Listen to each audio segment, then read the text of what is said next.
بسم الله الرحمن الرحيم. لا أقسم بهذا البلد وأنت حل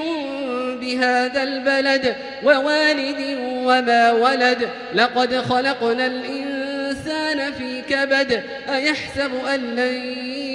يقدر عليه أحد يقول أهلكت مالا لبدا أيحسب أن لم يره أحد ألم نجعل له عينين ولسانا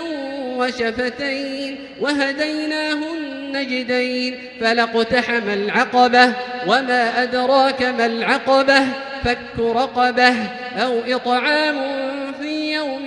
ذي مسغبة يتيما ذا مقربة أو مسكينا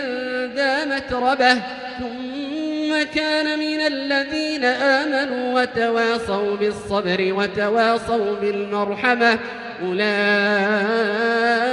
أصحاب الميمنة والذين كفروا بآياتنا هم أصحاب المشأمة عليهم نار